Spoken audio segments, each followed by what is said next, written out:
ಉತ್ಥಾನ ಪಾದಾಸನ. ಉತ್ಥಾನ ಅಂತಂದರೆ ಎತ್ತುವುದು. ಉತ್ಥಾನ ಪಾದಾಸನ ಅಂತಂದರೆ ಪಾದವನ್ನು ಅಥವಾ ಪಾದಗಳನ್ನು ನೆಲದಿಂದ ಮೇಲೆ ಎತ್ತಿ ಹಿಡಿದು ಅದೇ ಸ್ಥಿತಿಯಲ್ಲಿ ಇರಿಸುವಂಥ ಅಭ್ಯಾಸವನ್ನು ಉತ್ಥಾನ ಪಾದಾಸನ ಅಂತ ಹೇಳ್ತೀವಿ. ಇದನ್ನು ನಾವು 2 ವಿಧಗಳಲ್ಲಿ ಅಭ್ಯಾಸ ಮಾಡ್ತೀವಿ. ಒಮ್ಮೆ 2 ಕಾಲುಗಳನ್ನು ಒಟ್ಟಿಗೆ ಎತ್ತೋದು, ಇನ್ನೊಮ್ಮೆ ಒಂದೊಂದೇ ಕಾಲಿನಿಂದ ಅಭ್ಯಾಸ ಮಾಡೋದು. ಬನ್ನಿ ನೋಡೋಣ ಯಾವ ರೀತಿ ಅಭ್ಯಾಸ ಮಾಡಬೇಕು ಅಂತ. ಮೊದಲನೇದಾಗಿ ಮುಖ ಮೇಲೆ ಮಾಡಿ ಮಲಗಬೇಕು.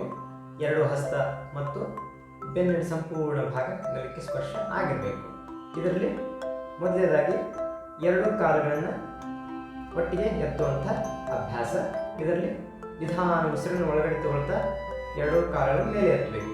ಮೊದಲನೇದಾಗಿ ದೀರ್ಘ ಶ್ವಾಸ ತಗೊಂಡ್ರೆ ಶ್ವಾಸನ ಹೊರಗಡೆ ಹಾಕಬೇಕು. ಒಂದು ಶ್ವಾಸೋಚ್ಛ್ವಾಸ ಮಾಡಬೇಕು. ನಂತರ ಶ್ವಾಸನ ಒಳಗಡೆ ತಗೊಳ್ತಾ ಕಾಲನ್ನು ಮೇಲೆ ಎತ್ತಬೇಕು.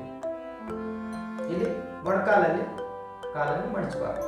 ಇದನ್ನು 2 ಸ್ಟೆಪ್ಗಳಲ್ಲಿ ಅಭ್ಯಾಸ ಮಾಡ್ತೀವಿ. ಒಮ್ಮೆ 2 ಕಾಲುಗಳನ್ನು ಎಷ್ಟು ಎತ್ತಬೇಕು ಅಂತಂದರೆ ಅಂಗೈಗಳದಷ್ಟು.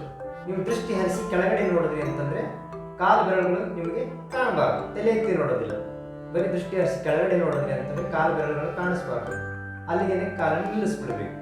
ಎಷ್ಟು ಸಾಮರ್ಥ್ಯ ಇರ್ತದೆ ಅಷ್ಟು ಅದೇ ಸ್ಥಿತಿಯಲ್ಲಿ ಇರಬೇಕು. ಆಮೇಲೆ ನಿಧಾನವಾಗಿ ಉಸಿರನ್ನ ಹೊರಗಡೆ ಹಾಕ್ತಾ ಕೆಳಗಡೆ ಬಿಡಬೇಕು. ಇದನ್ನೇ ನಾವು ಸೆಕೆಂಡ್ ಸ್ಟೆಪ್ಪಲ್ಲಿ ನೆಲದಿಂದ 1 ಅಡಿಯಷ್ಟು ಮೇಲೆ ತಗೊಳ್ತೀವಿ. ಅಂತಂದರೆ ದೃಷ್ಟಿ ಹರಿಸಿ ಕೆಳಗಡೆ ನೋಡಿದ್ರಿ ಅಂತಂದರೆ ಕಾಲು ಬೆರಳುಗಳು ಎಲ್ಲಿ ಕಾಣಿಸ್ತದೆ ಅಲ್ಲಿ ಕಾಲುಗಳನ್ನು ನಿಲ್ಲಿಸ್ಬಿಡ್ಬೇಕು. ಉಸಿರು ತಗೊಳ್ತಾ 1, ಇಲ್ಲಿ ದೃಷ್ಟಿ ಹರಿಸಿ ಕೆಳಗಡೆ ನೋಡಿದೆ ಅಂತಂದರೆ ಕಾಲು ಬೆರಳುಗಳನ್ನು ಕಾಣಿಸ್ತದೆ, ಅಲ್ಲಿಗೆ ಕಾಲನ್ನು ನಿಲ್ಲಿಸ್ಬಿಡ್ಬೇಕು. ಎಷ್ಟು ಹೊತ್ತು ಜಾಸ್ತಿ ಅದೇ ಸ್ಥಿತಿಯಲ್ಲಿ ಇರ್ತೀರಿ ಅಷ್ಟು ಲಾಭ ಹೆಚ್ಚಿರ್ತದೆ.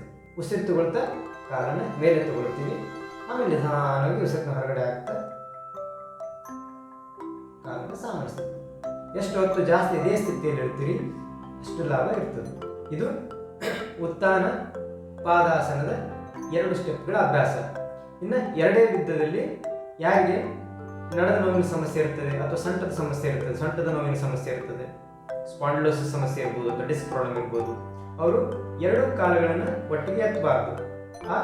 ಈ 2ನೇ ವಿಧದಲ್ಲಿ ನಾವು ಒಂದೊಂದೇ ಕಾಲುಗಳನ್ನು ಮೇಲೆ ಎತ್ತಿ ಅಭ್ಯಾಸ ಮಾಡಬೇಕು.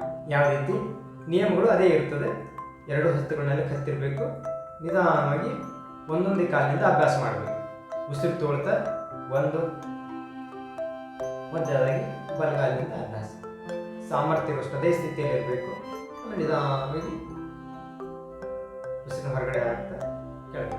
ಇನ್ನು ಎಡಗಾಲಿನಿಂದ ವಿರುದ್ಧ ದಿಕ್ಕಿನಲ್ಲಿ ಉಸಿರು ತಗೊಳ್ತಾ 1, ಉಸಿರು ಬಿಡ್ತಾ 2. ಇದು ನೆಲದಿಂದ 1 ಅಂಗೈಟದಷ್ಟು ಎತ್ತರ ಅಭ್ಯಾಸ. ಇನ್ನು ನೆಲದಿಂದ 1 ಅಡಿ ಮೇಲೆ ಎತ್ತಬೇಕು ಒಂದೊಂದು ಕಾಲಿನಿಂದ. 1, ಯಾವಾಗ ನಿಮಗೆ ದೃಷ್ಟಿ ಹರಿಸಿ ಕೆಳಗಡೆ ನೋಡ್ತೀರಿ ಆವಾಗ ಕಾಲುಗಳು ಕಾಣಿಸ್ತಂದ್ರೆ ಅಲ್ಲಿ ನಿಲ್ಲಿಸ್ಬಿಡ್ಬೇಕು. ಮತ್ತು ಉಸಿರು ಹೊರಗಡೆ ಆಗ್ತಾ 2, ವಿರುದ್ಧ ದಿಕ್ಕಿನಲ್ಲಿ ಉಸಿರು ತಗೊಳ್ತಾ 1, ಉಸಿರು ಬಿಡ್ತಾ 2. ಇದು ಉತ್ಥಾನ ಪಾದಾಸನದ 2 ಅಭ್ಯಾಸಗಳನ್ನು ನಾವು ನೋಡಿದ್ವಿ. ಬನ್ನಿ ಇದರ ಕೀ ಪಾಯಿಂಟ್ಸ್ಗಳನ್ನು ತಿಳ್ಕೊಳ್ಳೋಣ. ಉತ್ಥಾನ ಪಾದಾಸನದ ನಿಯಮಗಳು: 2 ಹಸ್ತಗಳು ಮತ್ತು ತಲೆಭಾಗ ಸಂಪೂರ್ಣವಾಗಿ ನೆಲಕ್ಕೆ ಹತ್ತಿರಬೇಕು. ಪಾದಗಳನ್ನು ಜೋಡಿಸಿರಬೇಕು. ಮೊಣಕಾಲಲ್ಲಿ ಕಾಲನ್ನು ಮಡಚಬಾರದು. ಆಸನದ ಸ್ಥಿತಿಯಲ್ಲಿ ಅಥವಾ ಅದೇ ಪೊಸಿಷನ್ನಲ್ಲಿ ಕನಿಷ್ಠ ಪಕ್ಷ 1 ರಿಂದ 3 ನಿಮಿಷ ಇರಬೇಕು ಮತ್ತು ಆಸನವನ್ನು 5 ರಿಂದ 10 ಬಾರಿ ಅಭ್ಯಾಸ ಮಾಡಬೇಕು. ಉತ್ಥಾನ ಪಾದಾಸನದ ಲಾಭಗಳು: ಇದು ಕರುಳಿಗೆ ಶಕ್ತಿಯನ್ನು ಒದಗಿಸ್ತದೆ ಮತ್ತು ಮಲಬದ್ಧತೆ, ಗ್ಯಾಸ್ ಟ್ರಬಲ್ ಮತ್ತು ಬೊಜ್ಜಿನಂಥ ಸಮಸ್ಯೆಗಳನ್ನು ದೂರ ಮಾಡುತ್ತದೆ. ಅಷ್ಟೇ ಅಲ್ಲದೆ ಇದು ಜಠರಾಗ್ನಿಯನ್ನು ಪ್ರದೀಪ್ತಗೊಳಿಸ್ತದೆ. ಹೊಟ್ಟೆ ನೋವು ಅಥವಾ ಗ್ರಾಮೀಣ ಭಾಷೆಯಲ್ಲಿ ಬಟ್ಟೆ ಸರಿಯೋದು ಅಂತ ಹೇಳ್ತೀವಿ.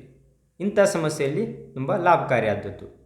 ಇದ್ರ ಜೊತೆಗೆ ಇದು ಹೃದಯ ರೋಗ ಮತ್ತು ಶ್ವಾಸಕೋಶದ ಅನೇಕ ಸಮಸ್ಯೆಗಳಲ್ಲಿ ತುಂಬ ಲಾಭಕಾರಿಯಾದದ್ದು. ಜಾಗರೂಕತೆ: ಯಾರಿಗೆ ನಡದ ನೋವಿನ ಸಮಸ್ಯೆ ಇರ್ತದೆ ಅವರು 2 ಕಾಲುಗಳನ್ನು ಒಟ್ಟಿಗೆ ಎತ್ತದೇನೆ ಒಂದೊಂದೇ ಕಾಲಿನಿಂದ ಅಭ್ಯಾಸ ಮಾಡಬೇಕು. ಇನ್ನು ಹೊಟ್ಟೆ ಆಪರೇಷನ್ ಆಗಿ 6 ತಿಂಗಳುಗಳವರೆಗೆ ಮತ್ತು ಹರ್ನಿಯಾ ಸಮಸ್ಯೆ ಇದ್ದವರು ಮತ್ತು ಸ್ತ್ರೀಯರು ಪೀರಿಯಡ್ಸ್ ಆಗುವಾಗ ಮತ್ತು ಗರ್ಭಿಣಿಯರು ವೈದ್ಯರ ಸಲಹೆ ಮೇರೆಗೆ ಇದನ್ನು ಅಭ್ಯಾಸ ಮಾಡಬೇಕು. Thanks for watching your health channel.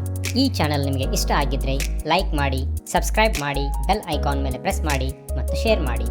Ayurveda ಮತ್ತು ಯೋಗ ಆನ್ಲೈನ್ ಕನ್ಸಲ್ಟೇಷನ್ಗಾಗಿ ಕಾಂಟ್ಯಾಕ್ಟ್ ಮಾಡಿ.